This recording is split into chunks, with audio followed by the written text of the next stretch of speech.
bem. Queridos, bom dia a todos, né? Que a graça e a paz do Senhor esteja conosco. Vamos estar com vocês até domingo, né? E apresentando, assim, por assim dizer, uma minissérie, né? Como poderia ser intitulada de Série Resgate. Vamos estar falando como o Evangelho, né, tem poder para nos resgatar do mal. E como o principal ponto, né, que queremos destacar é como Satanás vem desvirtuando esse ensino. Como que Satanás tem feito, através de falsas doutrinas, falso evangelho, tirando, né, da mente das pessoas a ideia de que Deus ele nos resgata, né, de forma completa. Que o Evangelho tem poder, sim, para nos libertar do mal. Então, vamos tentar aqui, através de alguns argumentos, citações e textos bíblicos, né, como que Deus tem feito isso. Tá?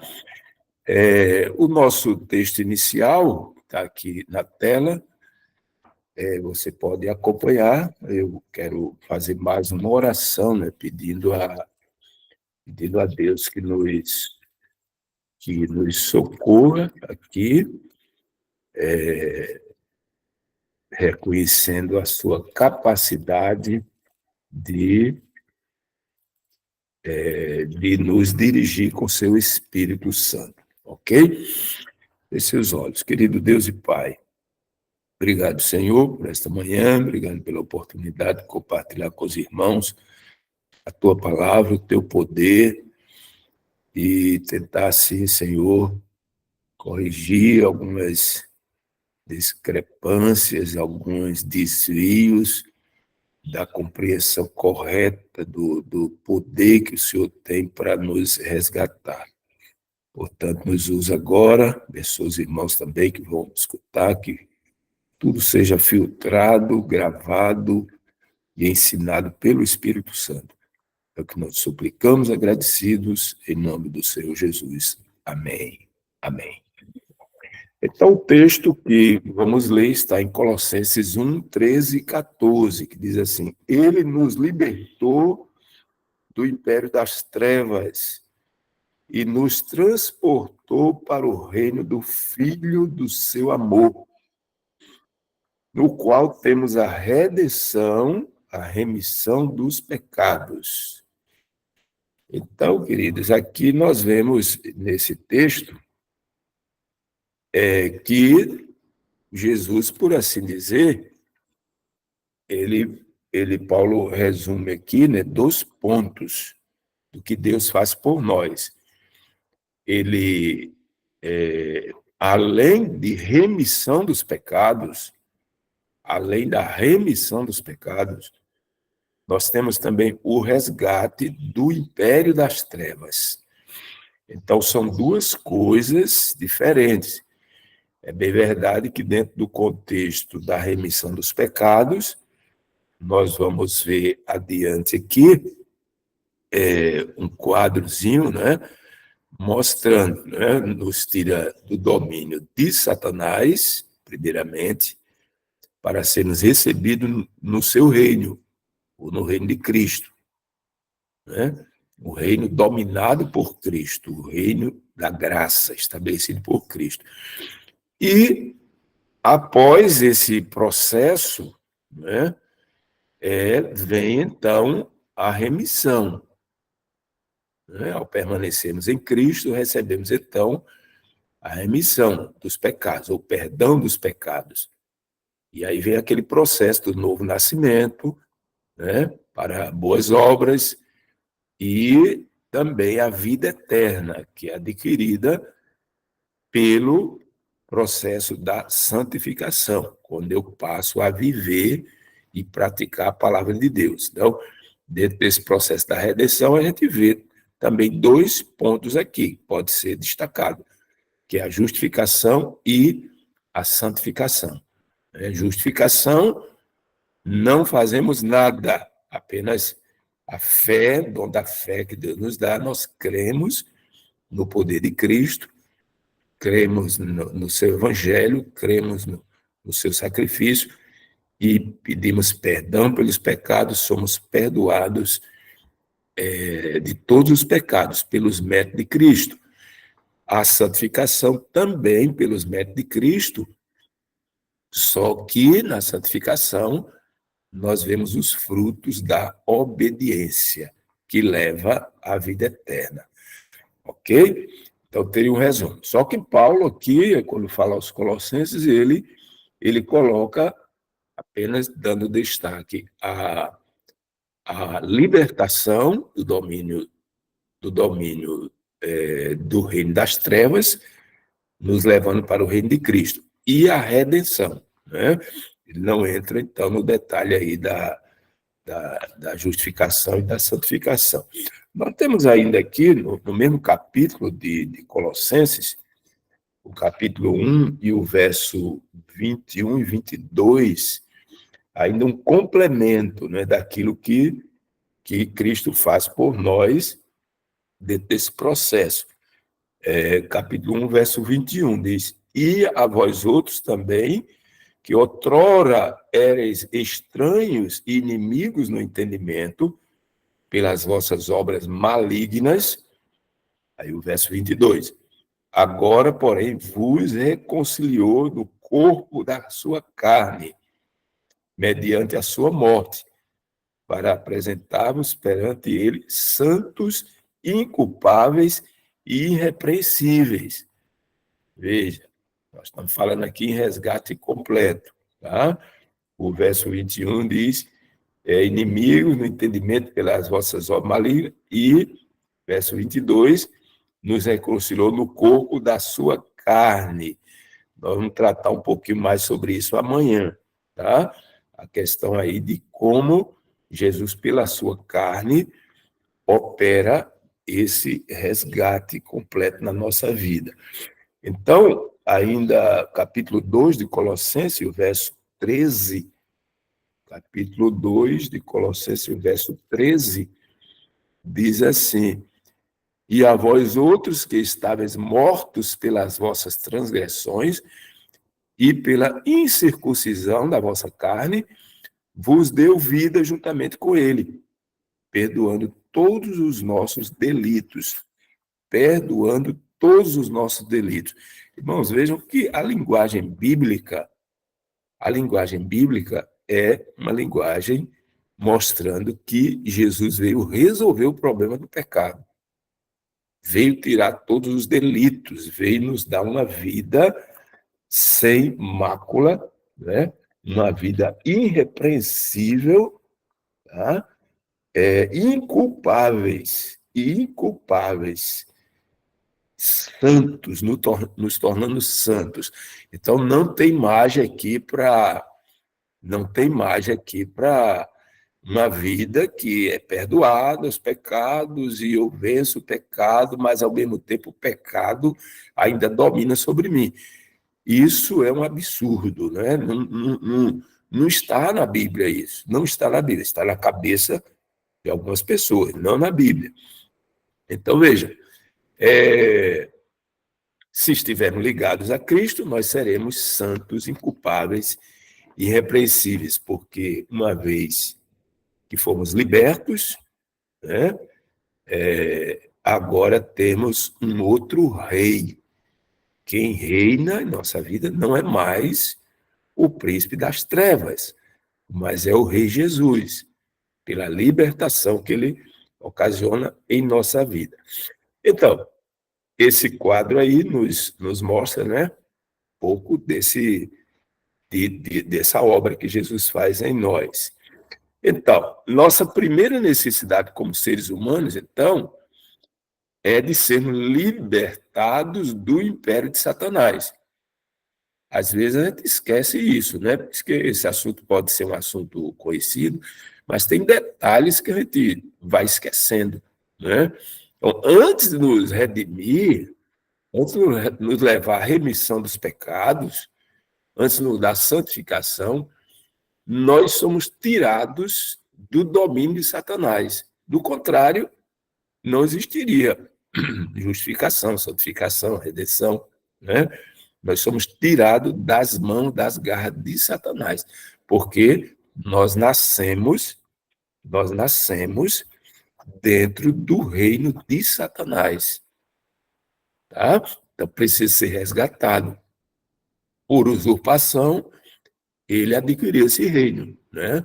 Jesus disse, aí vem o príncipe desse mundo, mas eu não tenho nada com ele. Mas Jesus considera ele o príncipe desse mundo. E as pessoas que nascem, elas nascem nesse reino. Elas precisam ser resgatadas. Como é que Jesus faz isso? É o que nós estamos vendo aqui, né? Então, temos aqui uma missão dupla no ministério de Cristo por nós. Ele nos tira do domínio de Satanás e nos dá a redenção, que é a remissão dos nossos pecados. Então, Ellen White, ela fala isso muito bem aqui nesse texto de Profetas e Reis 350, né?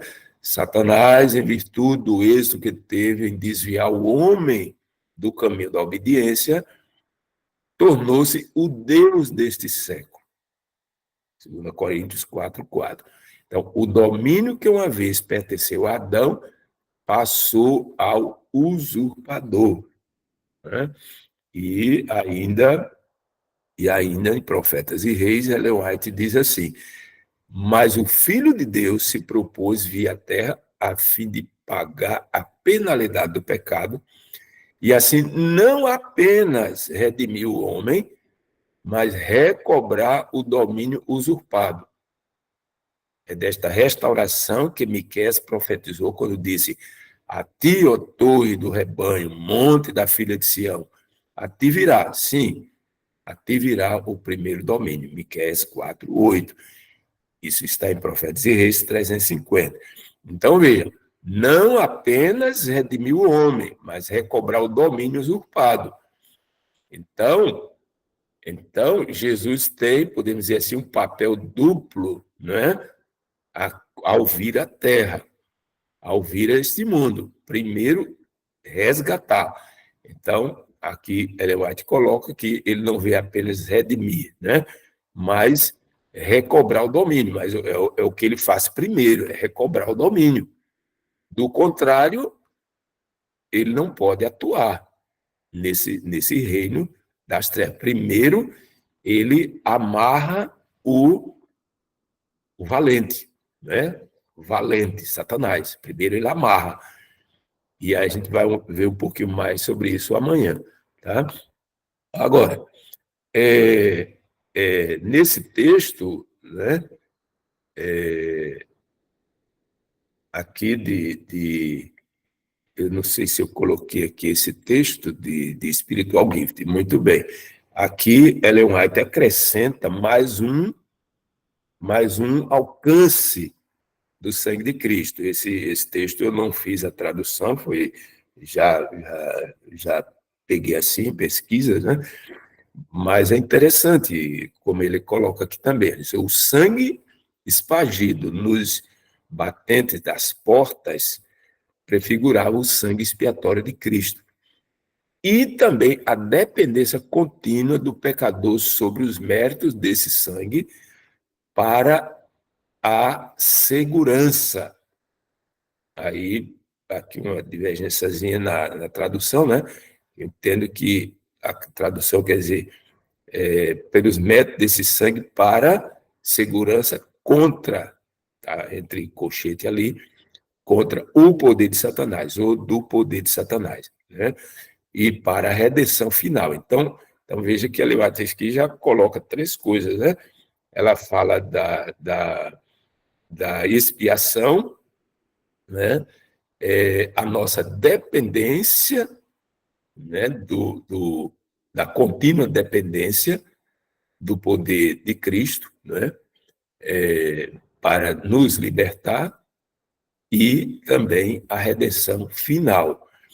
Então, podemos encontrar aqui especificado também, né, essa expiação completa que Jesus faz por nós, ok? Então, o que Paulo nos diz ainda em Efésios capítulo 2, a gente vem aqui para Efésios capítulo 2, versos 1 a 3, e depois o verso 5, né? Diz assim: Ele vos deu vida estando vós mortos nos vossos delitos e pecados, nos quais andastes outrora, segundo o curso deste mundo, segundo o príncipe da potestade do ar. Então, outrora nós andávamos segundo o príncipe desse mundo, tá? Controlado por Satanás, dentro do reino de Satanás, do espírito que agora opera nos filhos da desobediência. O verso 3. Entre os quais também todos nós andamos outrora, segundo as inclinações da nossa carne, fazendo a vontade da carne e dos pensamentos.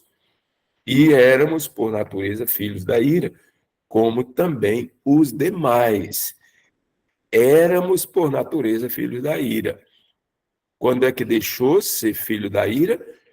Quando se libertou do império das trevas.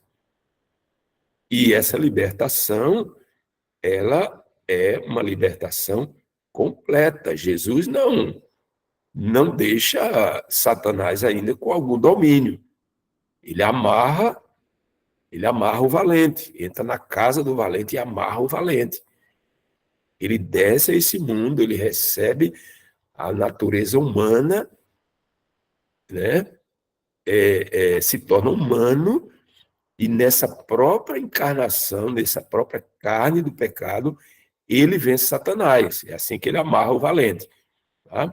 Aí no verso 5, aí diz assim: e estando nós mortos em nossos delitos, estávamos mortos, nos deu vida juntamente com Cristo. Pela graça sois salvos.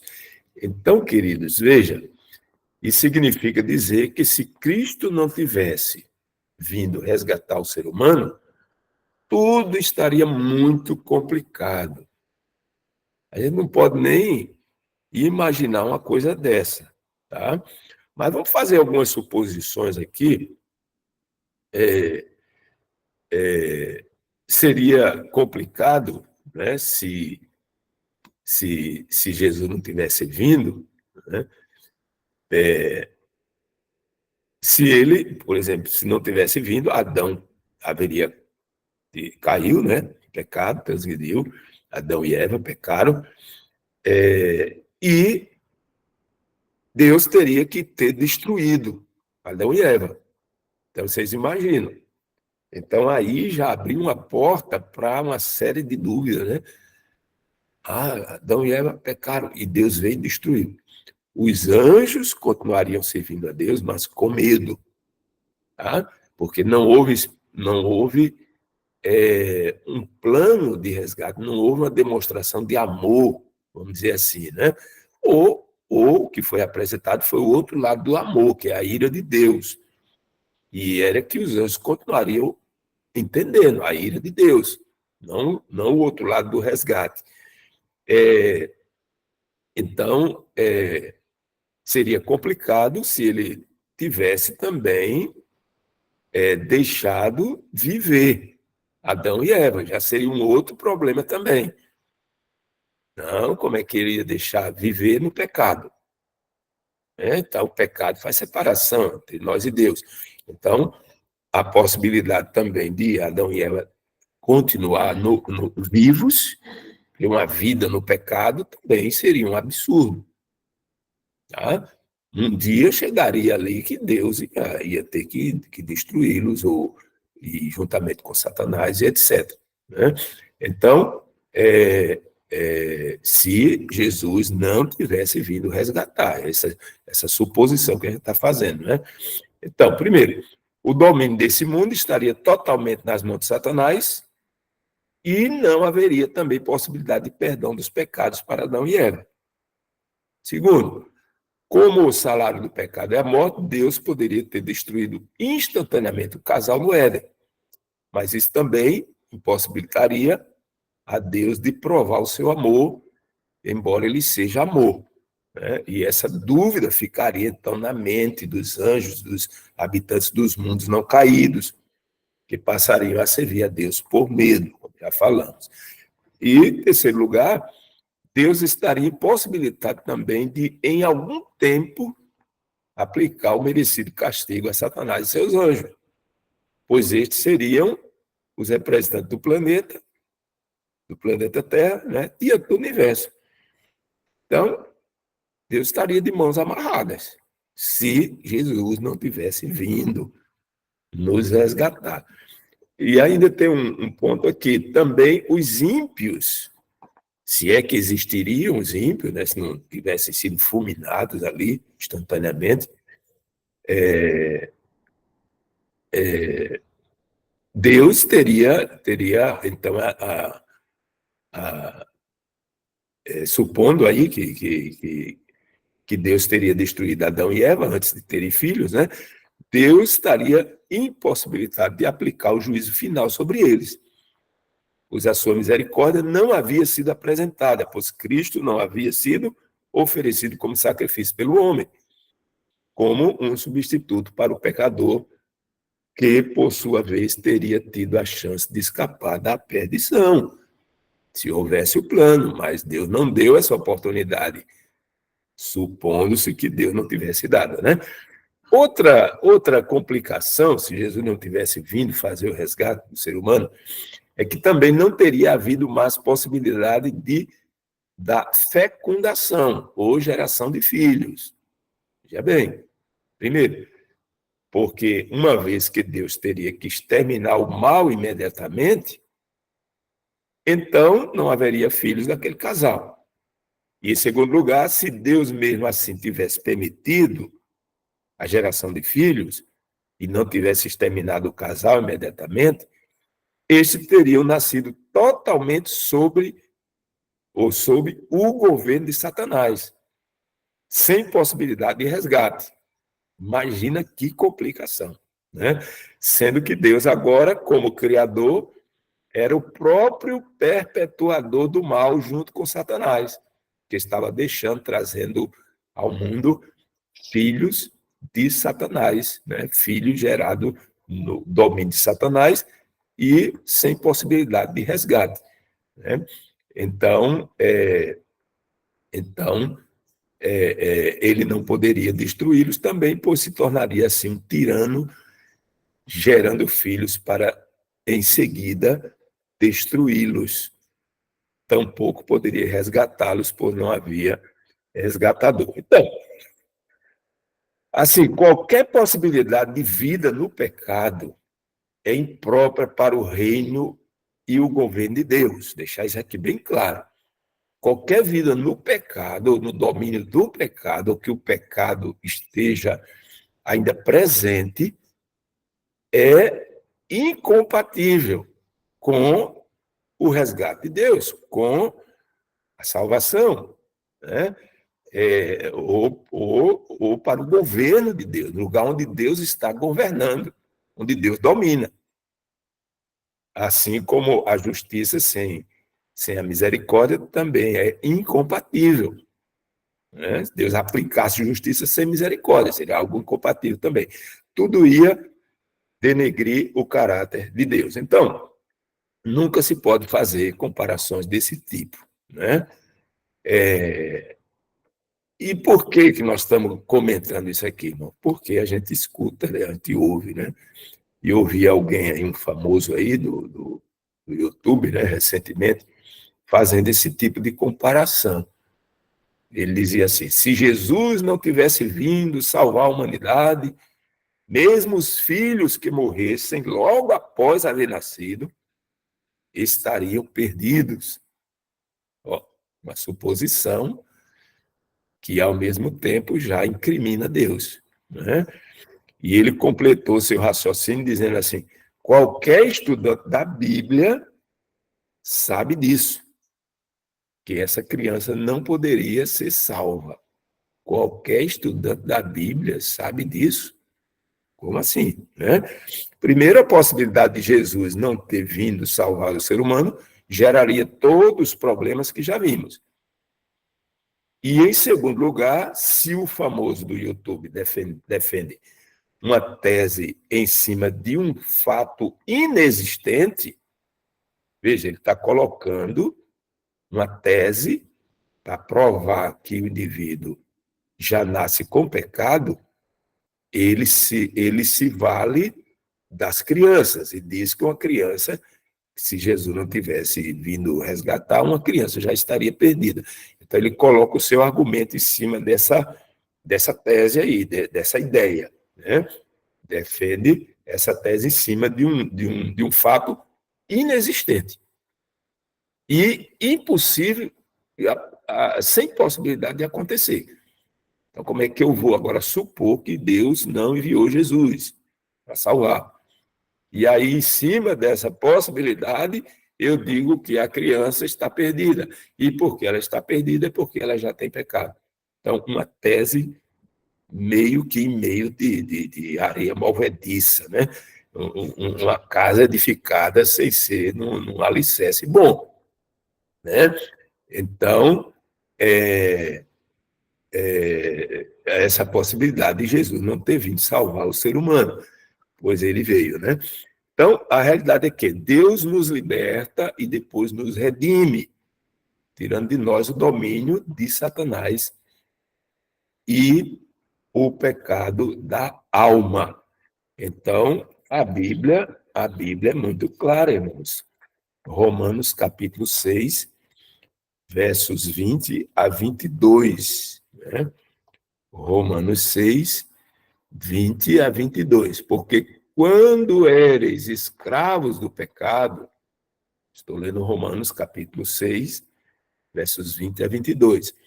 Quando éreis escravos do pecado, estáveis isentos em relação à justiça. Naquele tempo que resultado escolhestes, somente as coisas de que agora vos envergonhais, porque o fim delas é morte.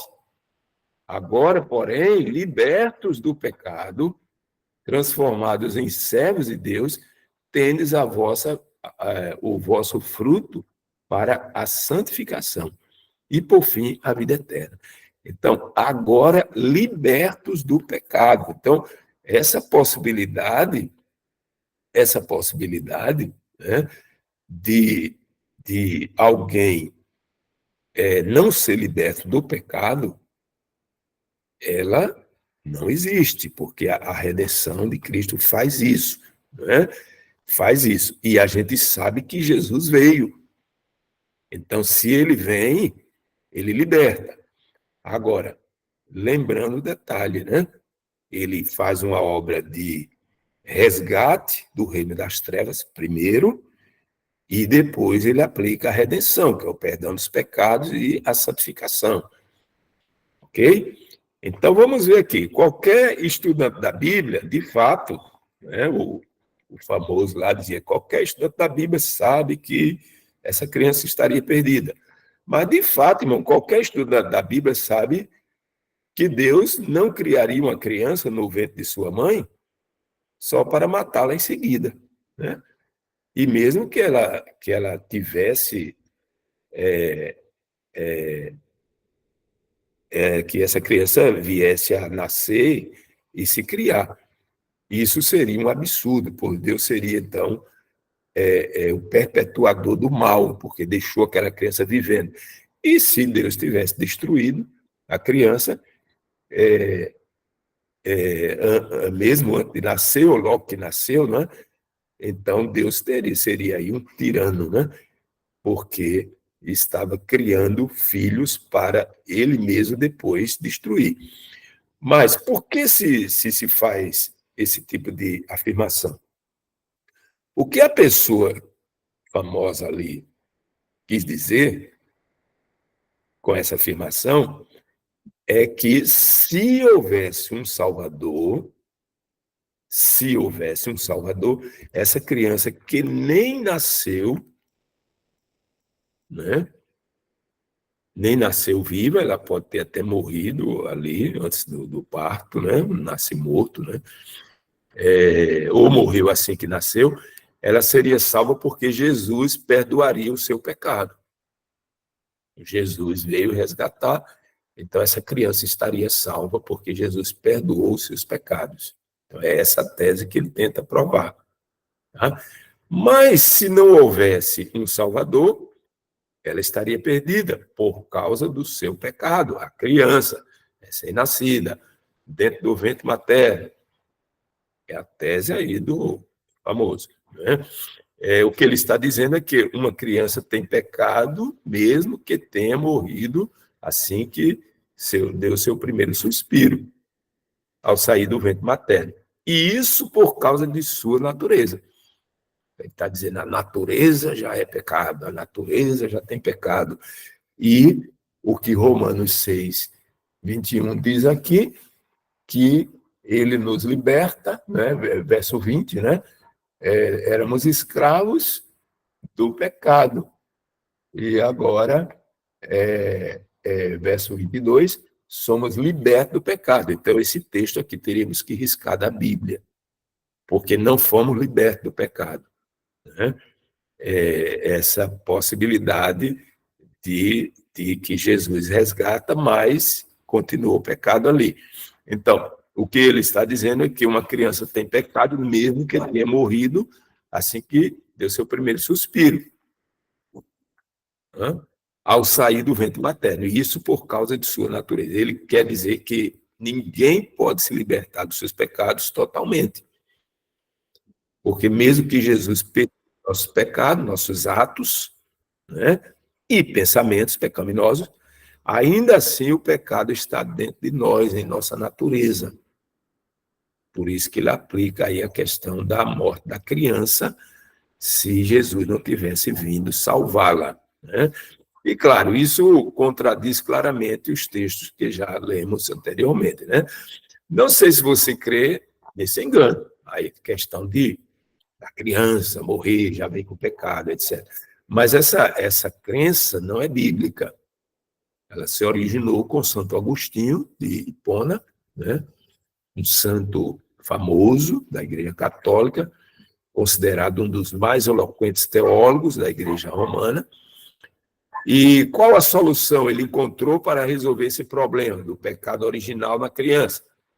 Batizar as crianças assim que elas nascessem, considerando-se aí o batismo como um sacramento oferecido pelas graças da Igreja ou da Santa Igreja Católica, né? Para, então, salvar a criança do seu pecado.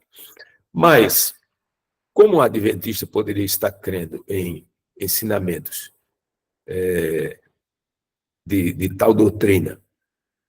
Infelizmente, tem muita gente crendo, né? Ele pode até ser uma pessoa muito sincera, mas está redondamente enganado. Mas é famoso no YouTube, né? A gente precisa ter bastante cuidado e alerta, né? Se você é famoso, alguma coisa está errada com a sua mensagem. Porque pregação do evangelho não dá muita fama, né?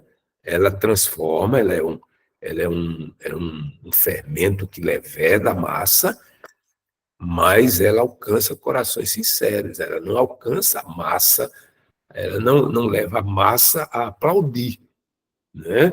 E, devido a ter aí milhões de seguidores, ele acha que está bem. Então, tem alguma coisa errada com a mensagem. Então, ele pode até ser uma pessoa muito sincera, mas está redondamente enganado. Estaria trabalhando num evangelho que eu chamaria de caixa 2. E a gente sabe que caixa 2 é crime, né?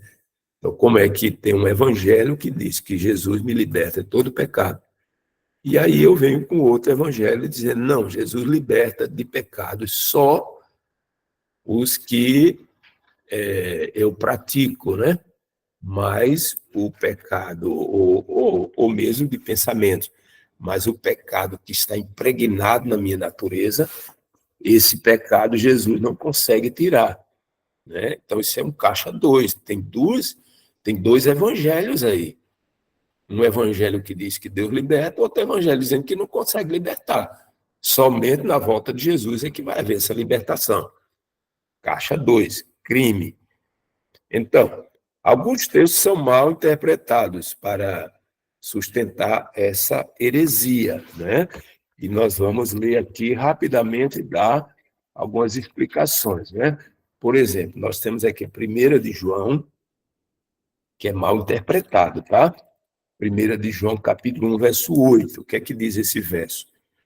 Diz assim: se dissermos que não temos pecado nenhum, a nós mesmos nos enganamos e a verdade não está em nós.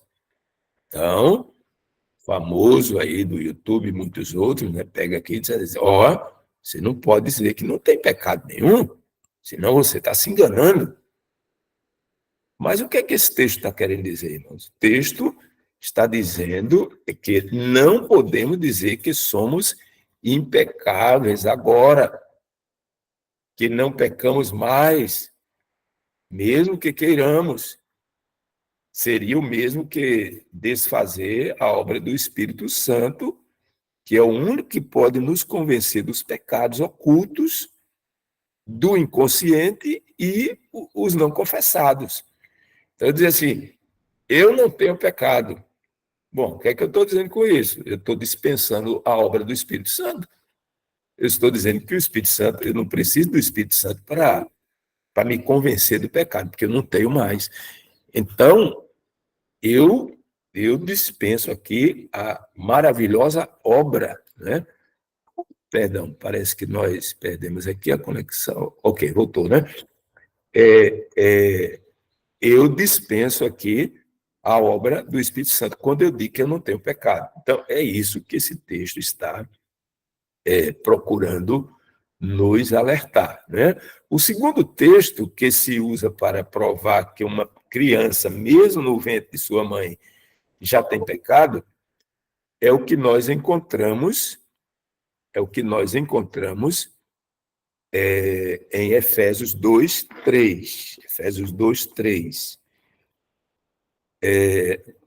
Não sei se está havendo alguma perda de sinal aí, está tudo bem? Alguém só assinala aí, se está tudo bem? Não está passando slide, não. Aqui está tudo bem.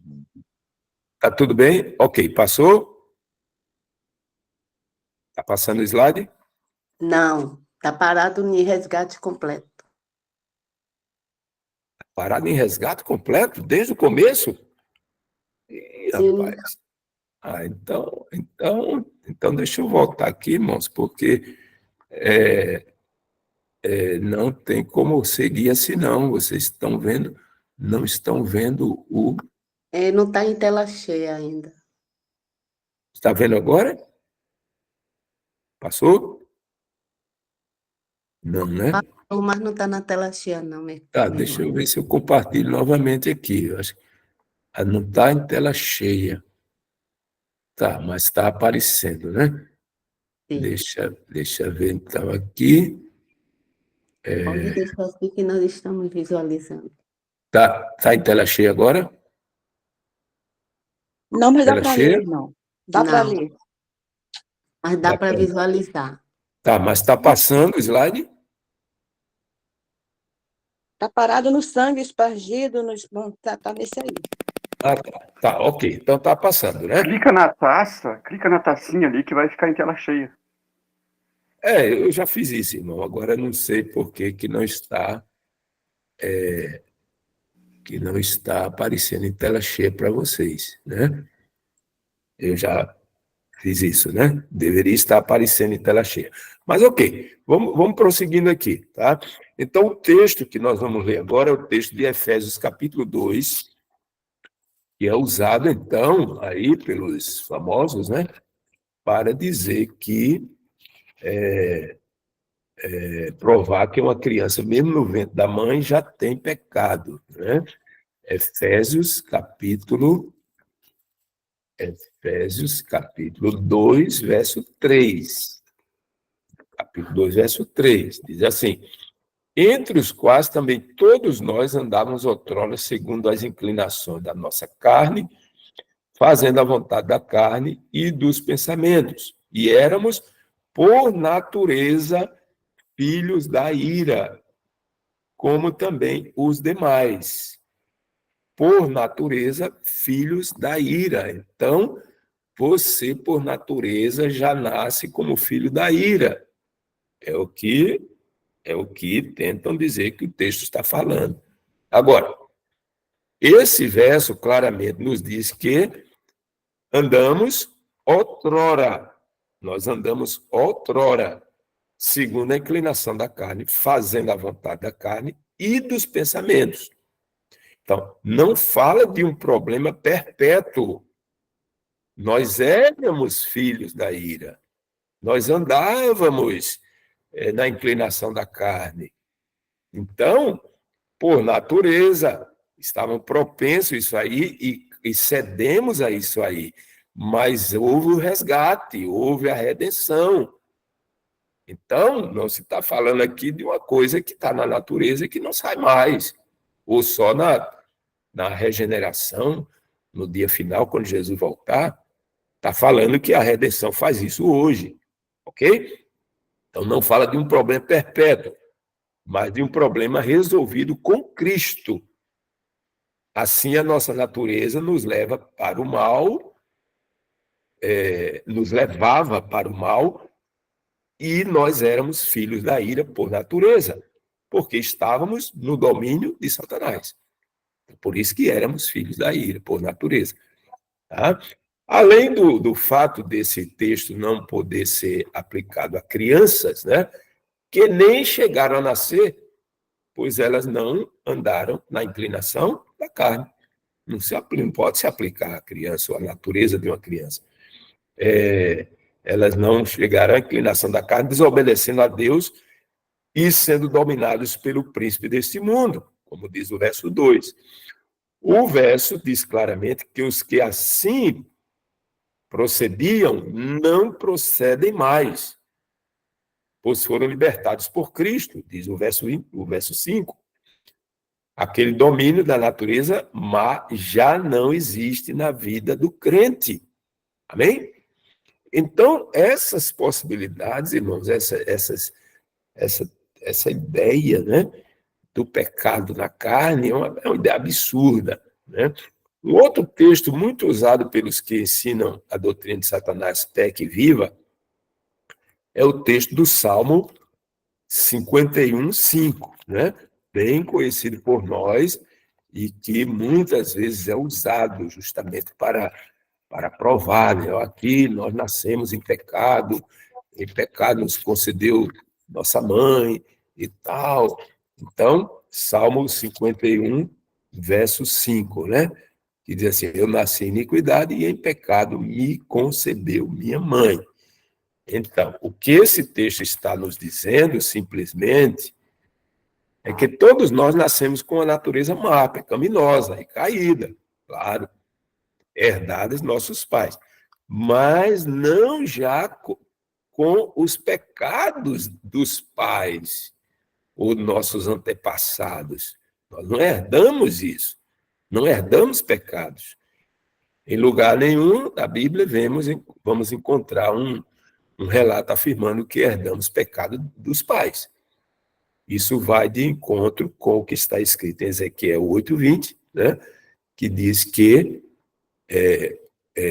o filho não pagará pelo pecado do pai.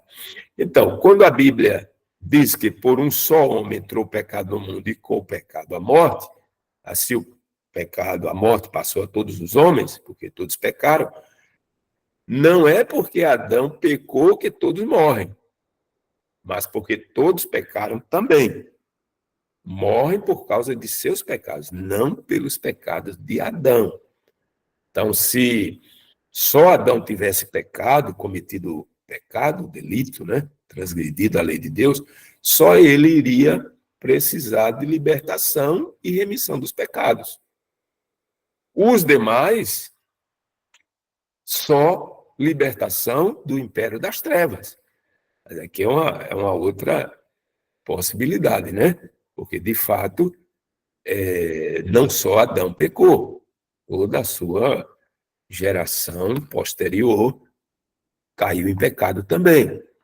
Mas se o pecado tivesse ficado só lá com Adão, o que Jesus teria vindo aqui? Redimir os pecados de Adão e libertá-lo também do império das trevas. E seria isso que a sua descendência, que se não tivesse pecado, precisaria, né, da libertação do império das trevas apenas. Então, não podemos encontrar apoio da Bíblia para o ensino do pecado por condição da natureza.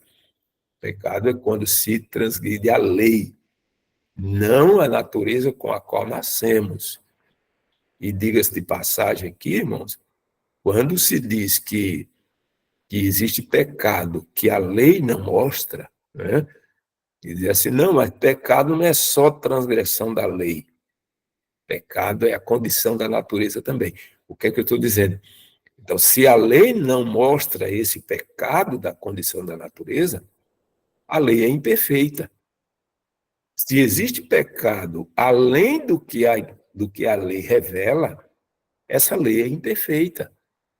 Então, eu estou jogando a lei por terra, eu estou fazendo exatamente o que Satanás quis fazer com a lei, jogá-la por terra. Então, veio aí o perigo de se pregar que existe pecado além do que a lei revela, né? Então, encontrar pecados que não são revelados pela lei é o mesmo que rebaixar a lei, a santa lei de Deus, que é a expressão do seu caráter. É limitar a abrangência da lei, né? Ou sua espiritualidade. É o mesmo que dizer que a lei é um espelho quebrado ou deformado, manchado e sem vida. É isso que se diz quando existe pecado, além do que a lei revela. Imagine matar uma criança que nem chegou a sair do ventre materno, sem nenhum poder de escolha e sem nenhuma chance de redenção. Ou se dizer que ela já tem pecados que não foram perdoados. Tá? A gente vê o absurdo dessa crença, né? Caso Deus permitisse o nascimento de criança sem ter um redentor, e depois disso a levasse para o lago de fogo, isso seria a mais gritante negação do seu amor. E tal fato, tal falta de amor só seria comparada a de Nero, Calígula ou Hitler. Então, imagina a que Deus seria comparado, né? Por isso que isso é um ensino satânico. Infelizmente, esse tipo de engano, irmão, está sendo apresentado nas mídias sociais, adventistas, né? Como sendo uma excelente explanação. Eu vi alguém comentando, né, o que o famoso escreveu e comentou, a explicação dele, e uma pessoa, né, adventista ali, influente, disse assim, excelente explanação, né, de que Deus condenaria uma criança.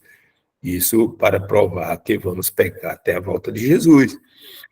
Vamos ver por que tais colocações não passam de engano, ao invés de excelente explanação. O que se pode dizer da salvação de crianças? O que a gente pode falar de salvação de crianças? Elas precisam de perdão de pecados? Mesmo que não tenham nem nascido ainda? Essa questão é muito séria, pois se tenta provar que nós não podemos ficar sem pecar usando a suposição sobre crianças que não chegaram a nascer. Então, veja, para dar força ao argumento, né, de que a natureza é pecado, então se joga aí a ideia de que mesmo crianças que nem nasceram estão condenadas. Então, aqui temos uma citação de Patriarcas e Profeta que diz assim, é inevitável que os filhos sofram as consequências das más ações dos pais, mas não são castigadas pela culpa deles, a não ser que participem de seus pecados. Dá-se, entretanto, em geral, o caso de os filhos andarem nas pegadas de seus pais, ou seja, no pecado de seus pais. Os pecados que os seus pais praticam, eles passam a praticar também. Mas sofrem, né, por conta disso, por causa dos pecados que eles praticam também. né? Consequentemente, eles vão sofrer, mas não porque os pais cometeram o pecado, mas porque eles próprios cometeram, né? E às vezes crianças até de poucos meses, né? Poucos meses de vida já são bem pecadorezinhas, sim, né? De poucos meses de vida. Por quê? Porque estão enveredando. Isso tem a ver muito com aqueles cuidados pré-natais também, e a maneira como os pais estão controlando essas crianças, né? Elas podem se tornar realmente bem pecadoras desde cedo, mas não ao sair do ventre, não estando ainda no ventre, ok?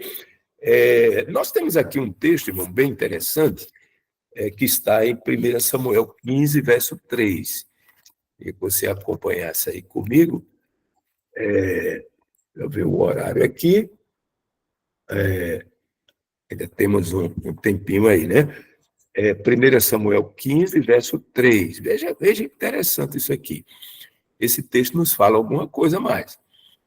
Diz assim: vai, pois, agora e fere a Amaleque e destrói totalmente a tudo que tiver, e nada lhe poupe, porém matarás homens e mulheres, homem e mulher, meninos e crianças de peito, bois e ovelhas, camelos e jumentos.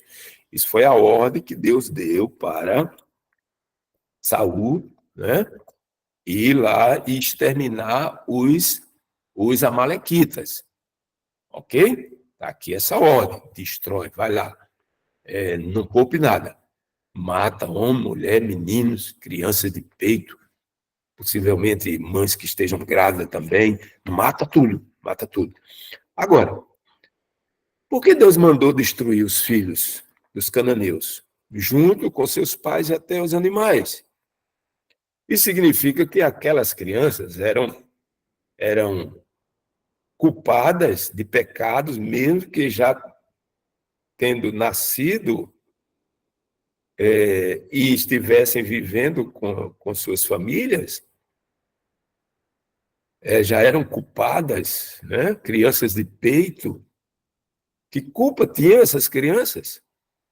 E vou mais além, né? Que culpa tinham se não tivessem nascido ainda? Possivelmente tinha mães grávidas ali, né? Mas Deus disse, vai, mata tudo. E mais, que culpa tinham os animais? Deus manda matar os animais também, camelo, jumento, tudo. Seriam os animais também pecadores? Então, esse texto, ele nos leva a pensar, né? Por que Deus fez aquilo? Culpou crianças junto com os pais, junto com animais e tudo. Então, queridos, aqui se vê claramente que Deus não os estava destruindo, no caso dos animais e das crianças, né? Por causa de pecados. A menos que você queira dizer que animais também pecam. Por isso que Deus mandou matar os animais também. Né? Fica fora de cogitação aqui que Deus estivesse castigando animal por causa de pecado. A mesma coisa as crianças, ok? Não digo dos pais, né? Dos mais velhos, dos que já tinham consciência das coisas, que viviam em pecado. Então, dizer que o pecado é inerente ao homem, ou até mesmo a uma criança de peito, ou que esteja no ventre ainda, é o mesmo que achar desculpa para pecar. Isso é querer dar uma desculpazinha para dizer, não, a gente vai pecar sempre, nunca vai se libertar do pecado. Então, joga ali essa ideia das crianças, né? Se encontramos desculpas para pecar, pecado deixa de ser pecado. Ou Deus vai ter que salvar alguns que ele escolher, sendo pecadores mesmo. E essa é a teologia calvinista, né? Não se pode se libertar do pecado, então Deus vai, a doutrina ali calvinista, da salvação no pecado, né? Me foge aqui a palavrinha, né? Que os calvinistas creem, né? Agora, eles podem, assim, irmãos, serem condenados se permanecerem, né? Tem mais uma questão aqui. A Bíblia diz que crianças não herdam a culpa dos pais, né? Está em Ezequiel 8:20. Então, cada alma pagará por suas próprias transgressões da lei. Agora, elas podem sim serem condenadas se permanecerem no domínio de Satanás, ok? Pois nascem no domínio do reino das trevas. Por isso precisam de pais responsáveis que as guiem no caminho do reino de Cristo e não no de Satanás. O problema de criança, irmão, recém-nascida, de criança no ventre, criança sem ter noções ainda de consciência, né? Elas dependem dos pais, que devem formar sua mente, né?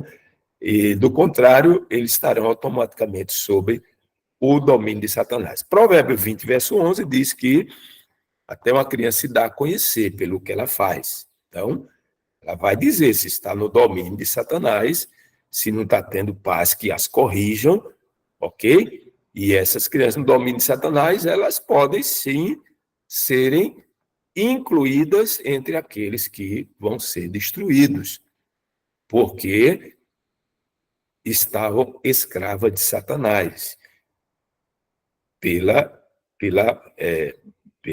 comportamento dos próprios pais, né? Então, se eles são rebeldes, é porque os pais são rebeldes, e não porque as crianças nascem condenadas a serem rebeldes, ou porque desde o ventre já estejam com pecado. Então, são os pais que determinarão o destino de seus filhos. Tá? Não é o pecado que elas nascem com ela, não, porque isso não existe.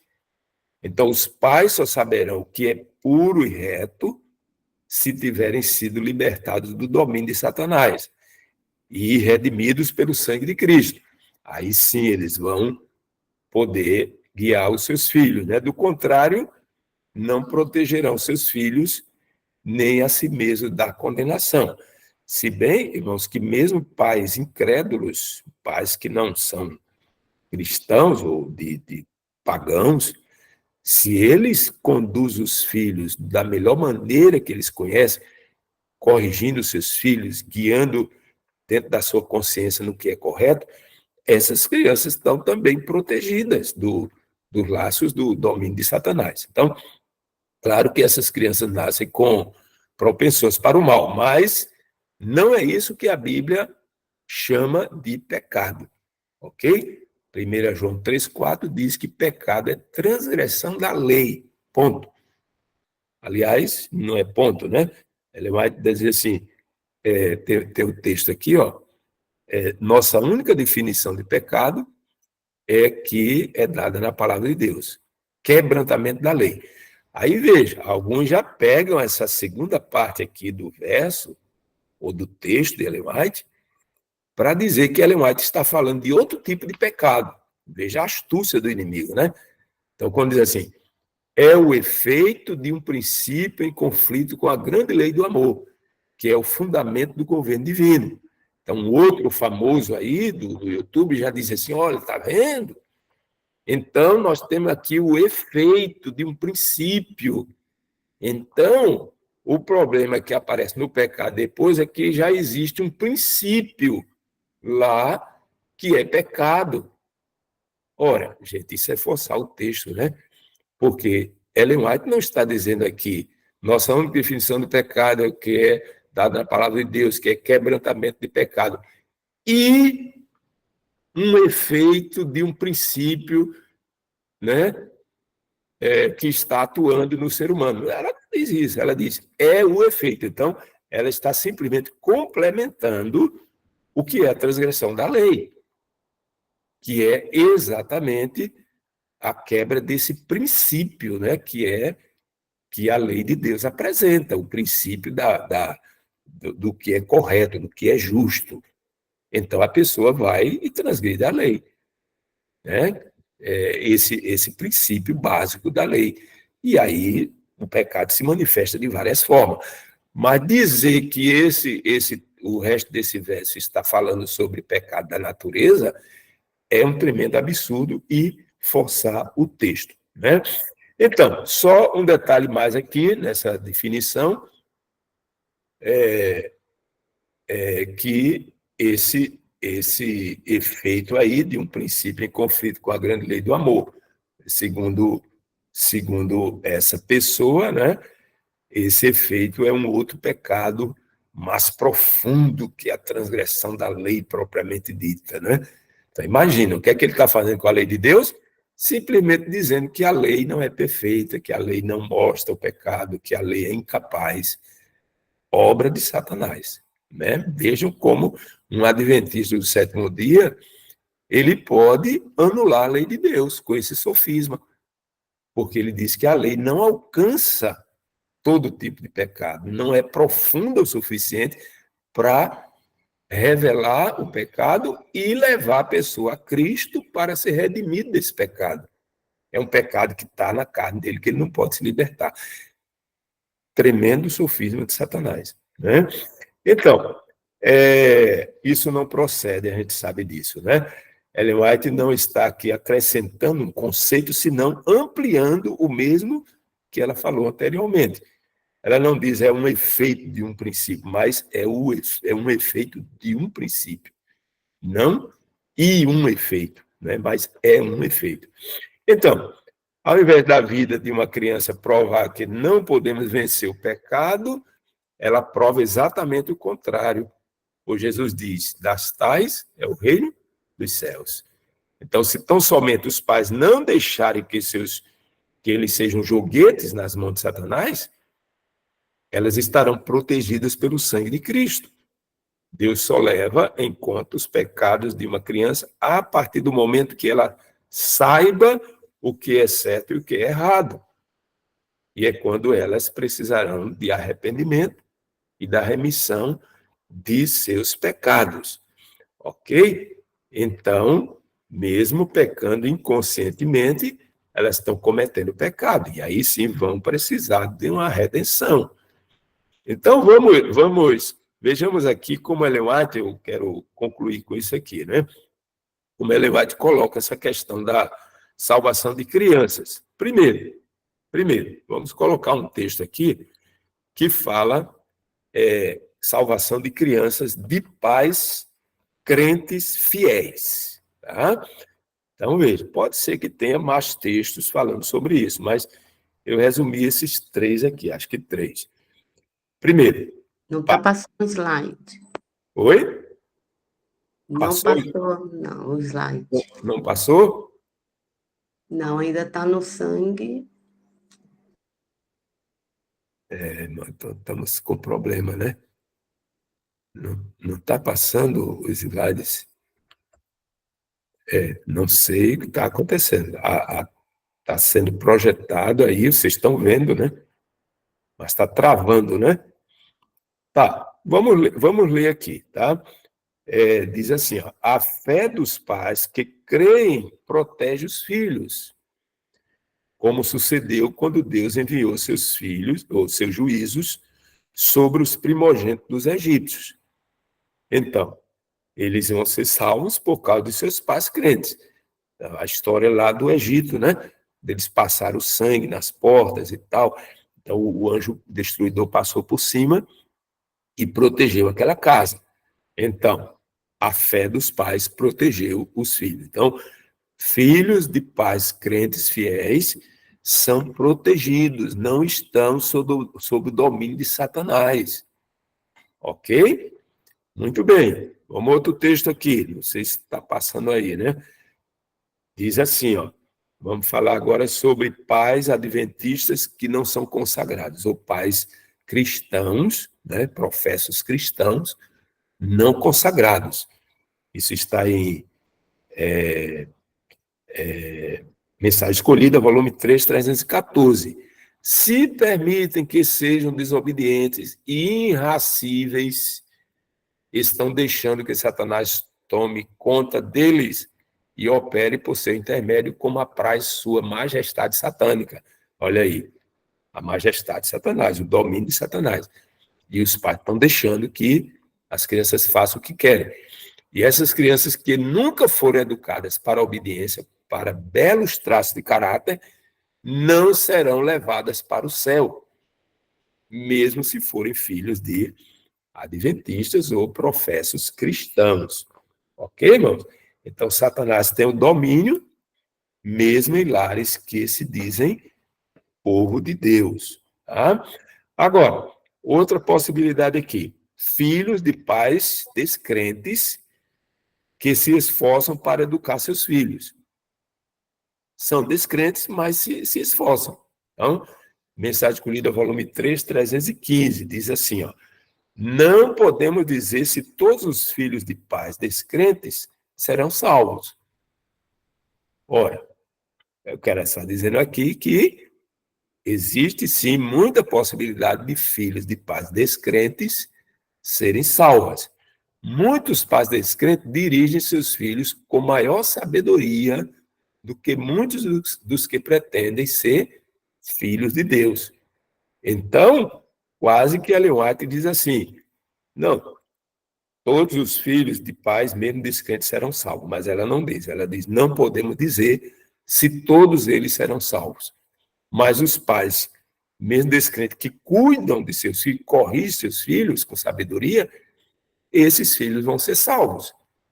Então, veja aqui, irmãos, que existem várias possibilidades aí, provando exatamente que a criança não tem que responder por seus pecados, né? Senão serem libertas do domínio de Satanás. Então, os pais podem até não serem salvos, mas deram o melhor de si para não permitir o engano, a birra, a ira em seus filhos. Então, podemos ver claramente que o assunto de salvação de crianças pequenas não está ligado aqui à questão da natureza pecaminosa, mas a maneira como elas são educadas, seus pais, e se seus pais são crentes fiéis. Então, não existe nenhuma condenação na natureza, ok? Os defensores da teologia satânica Peca e Viva dizem que não pecamos só por atos, né? E sim também porque o nosso estado decaído, estamos separados de Deus, e isso caracteriza um pecado. Então, de fato, o pecado nos separa de Deus.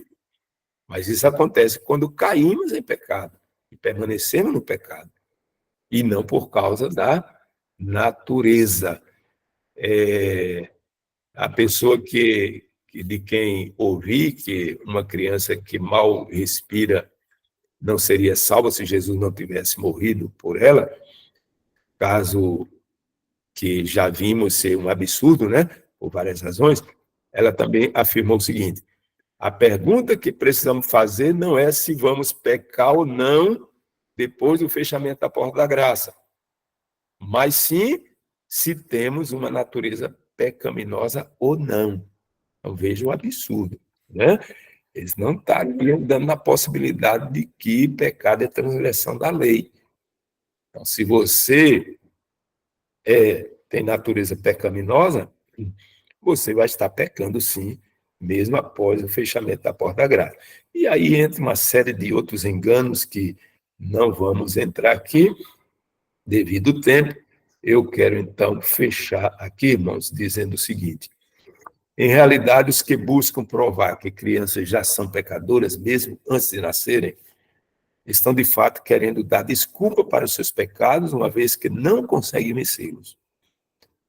E não os vence porque não querem deixar o pecado ou porque não creem que Deus tem poder para libertar do domínio do mal. Devemos lembrar que a salvação de crianças depende grandemente de seus pais e não porque tenham uma natureza pecaminosa. Essa é uma poderosa estratégia de Satanás para manter o ser humano em seus pecados. A palavra de Deus é clara quando diz em João 8, 34, 36, 1 João 1, 9, Judas 24, 25, que Deus é capaz de nos tornar livres dos pecados, nos libertar dos pecados e nos dar vitória. Portanto, que Deus nos ajude a crer nesse evangelho pleno, né, da graça de Cristo que nos conduz na vereda da santidade. Então, queridos, eu quero fechar aqui, né, fazendo uma oração aqui com todos nós juntos, né? Oremos. Deus e Pai, obrigado, Senhor, pela revelação de Tua palavra. Obrigado porque o Teu evangelho é completo, o resgate é completo. Jesus não nos salva pela metade. Ele não nos redime de alguns pecados e deixa outros, ainda que seja impregnado na natureza. Isso revelaria uma fraqueza do evangelho, uma fraqueza da lei. Portanto, obrigado, Pai, porque temos a certeza de que podemos ter o perdão de todos os nossos pecados, de purificação de toda a nossa vida pelo sangue de Cristo. Nós te louvamos por isso, agradecidos, em nome do Senhor Jesus. Amém. Amém. Amém. Amém. Glória a Deus. Amém. Louvado seja o Senhor, nosso poderoso Deus. Amém. Deus seja louvado. Amém. Então, estamos aí à disposição. Não sei se tem um tempinho mais